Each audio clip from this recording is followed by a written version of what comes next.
말씀을 통해서 은혜를 나누기 원합니다. 여러분, 눈먼 기독교라는 책이 있습니다. 이 책의 저자는 아프리카 수단에서 겪었던 황당한 이야기를 기록하고 있는데, 어느 가게에 가서 코카콜라를 하나 사려고 봤더니 병은 분명 코카콜라인데 마개는 세븐업이었습니다.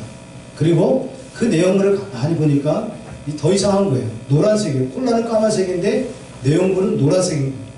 병은 콜라, 마개는 세븐업, 내용은 노란물. 그래서 가게 주인에게 물었다는 거죠.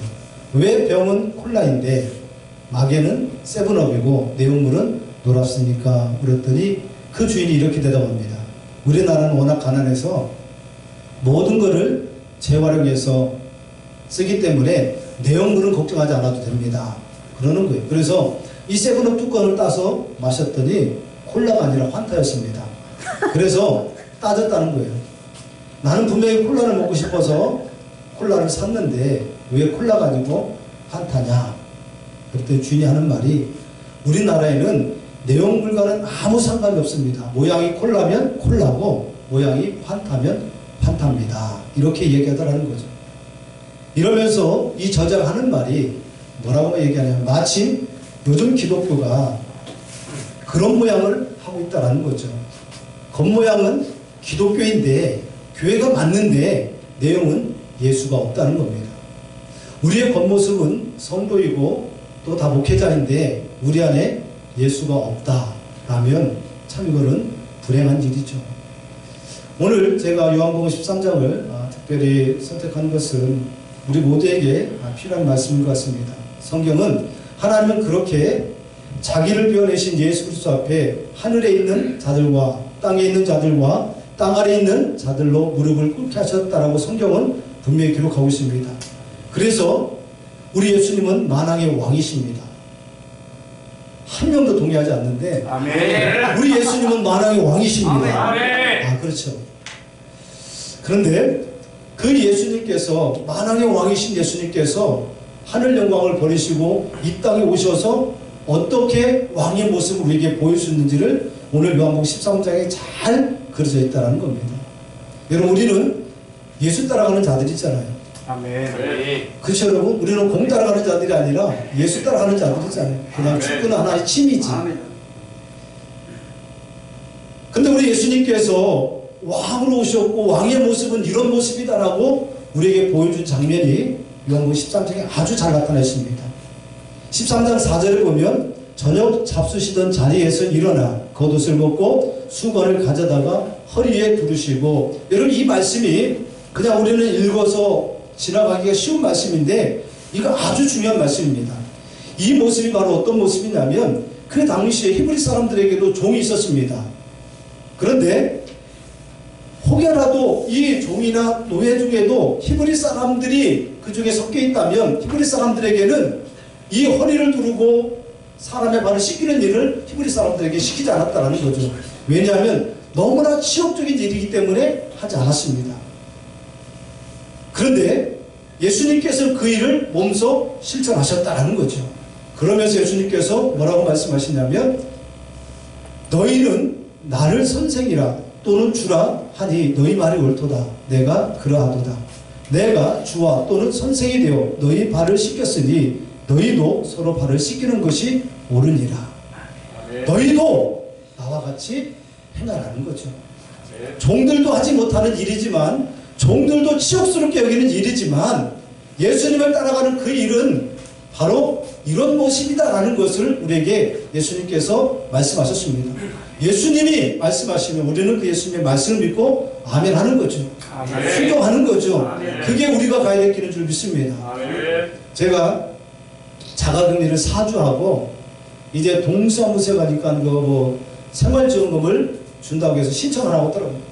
가서 동사무소에 갔더니 약간 장애인이 그 업무를 담당하는데 이렇게 쭉 써서 내는데 직업을 쓰라고 하더라고요. 그래서 직업이 뭐냐면서 목사라고 했더니 나를 위로 아래로 한 번씩 쳐다보더니 이렇게 얘기하는 거예요. 목사가 잘생겼는데요?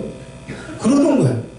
그러면서 날 보면서 목사가 잘생겼대요. 그러면서 그 사람이 그러더라고요. 자기는 목사님이 되고 싶었는데 그래서 신학을 가고 싶었는데 못 갔다고. 그러면서 목사님은 너무 행복하시겠다고, 너무 좋겠다고 그러더라고요. 그 말을 듣는 순간 내가 정말 목사로서 행복했는가, 내가 정말 목사로서 감사하면서 이 사명을 감당하고 있었는가, 그렇게 한번 돌아봤습니다. 예수님께서는 이런 말씀하셨습니다. 아무든지 나를 따라오려거든 그 다음에 뭐라고 말해요 여러분? 자기를 부인하고 날마다 제 십자가를 지고 나를 쫓을 것이니라. 여러분, 제자의 발을 또 아니 원수의 유다의 발을 씻겨주신 이 말씀을 통해서 우리가 이렇게 하려면 어떻게 되느냐? 내 자신을 부인하라는 거죠. 여러분, 내 자신을 부인한다는 거 정말 힘듭니다. 제가요 우리 교회 리모델링을 했잖아요. 했는데 우리 교회는 건축을 했던 분도 있고 또 인테리어하는 분도 있고 있어요. 몇몇이 있는데 그분들은 자기 생계에 바쁘니까 그 리모델링 하는데 제가 물론 조언을 얻었지만 별로 그분들이 도와주지 못했어요. 제가 막 모르는 데만 인터넷을 찾아가지고 정말 힘들게 했습니다. 그런데 한 분이 교회 오래된 집사가 와가지고 목사님 드릴 말씀이 있다는, 그래서 나는 목사님 수고했다고 점심이라고 사드시라고 뭐 이렇게 줄 줄 알았어요. 그랬더니 자기의 서운함을 얘기하더라고요. 목사님이 이렇게 리모델링 하면서 한 번도 자기에게 물어보지도 않고 또 이렇게 리모델링, 사람들은 다 리모델링이 방송이 나가면 안 되나? 아니 괜찮아요. 농담이에요. 리모델링이 잘 돼가지고 겉모습도 깨끗하고 안에도 깨끗했다고 다 좋아가지고 기뻐하는데 한 사람만 시험에 들은 거예요. 그 이유는 자기가 관리부장인데 자기에게 물어보지 않고 이 모든 걸 진행했다는 거예요. 그러면 그동안 교회에서 무슨 일이 있을 때 한 번이라도 와가지고 일을 했느냐? 한 번도 안 했어요. 뭐 교회 심지어는 이렇게 성탄절이 되면 교회 추리도 하고 뭐 하잖아요. 한 번도 와서 일을 안 했기 때문에 나는 그분이 와서 그렇게 도와줄 거라고 생각도 안 하고 바빠서 못하기 때문에 해놨는데 시험이 들었더라고요. 지금 한 달이 넘었는데 나를 안 쳐다보려고. 설교할 때마다 참 힘들어요. 하나님, 저것까지 품어야 되는데, 저것까지 내가 부인되어야 되는데, 그래서 일부러 보면서 인사하려고 하는데 왔잖아요. 제가 틀면 안 돼요.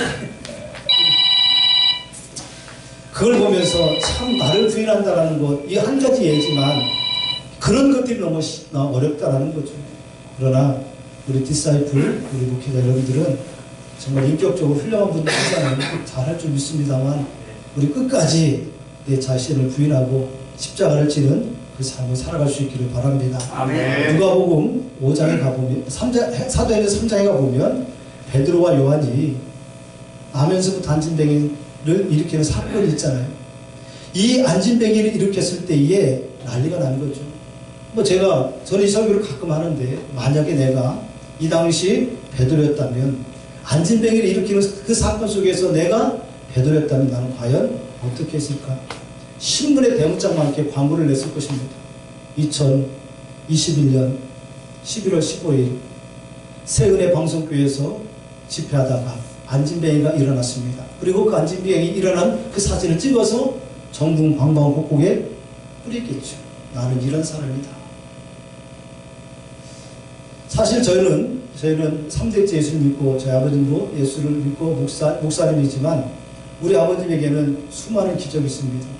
심지어는 저기 서해 정주영 씨가 막은 그 한 30m 되는 그 바다에서 우리 할머니하고 빠져서 8시간 넘게 하나님께서 붙잡고 살았던 기적들, 또 우리 형이 200만 원 가지고 주식에서 30억을 벌었던 일들, 이런 여러 가지 수 없는 기적들과 이적들이 많으십니다.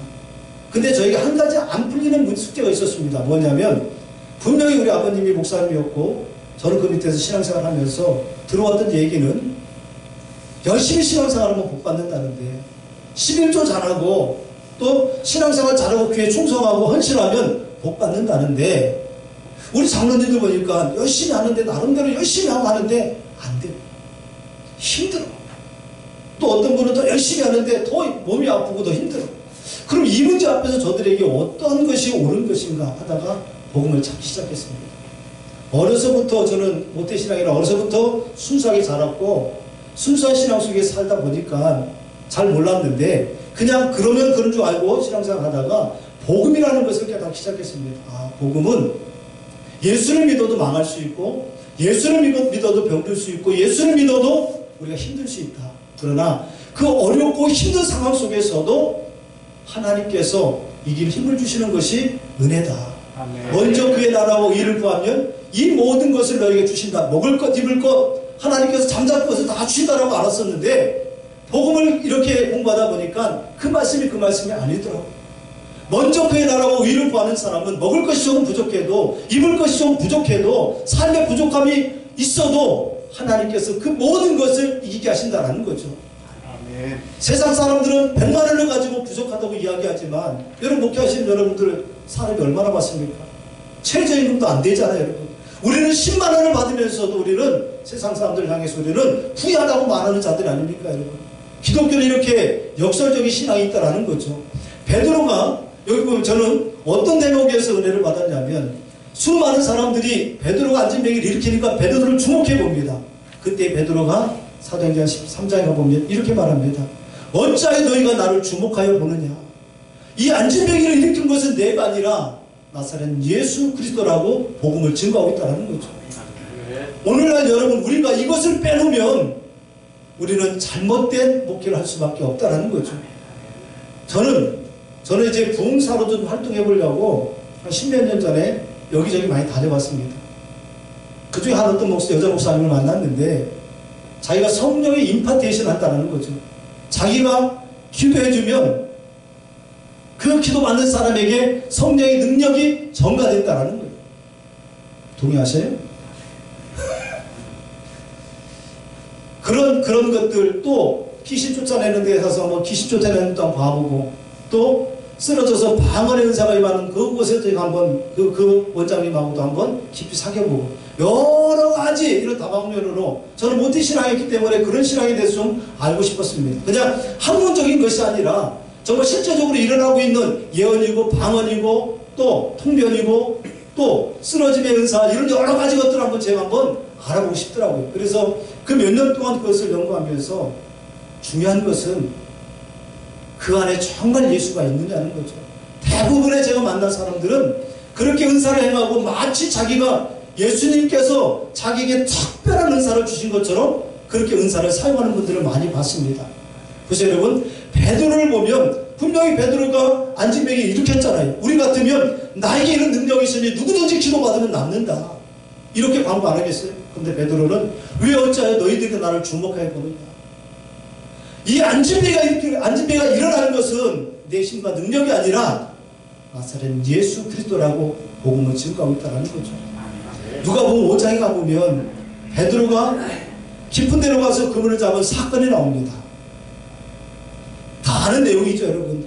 예수님 말씀대로 깊은 데로 가서 배 오른편에 그물을 던질 때에 그물이 찢어지도록 6절에 고기를 잡는 장면이 나옵니다. 그런데 중요한 것은 우리는 여기까지만 가죠.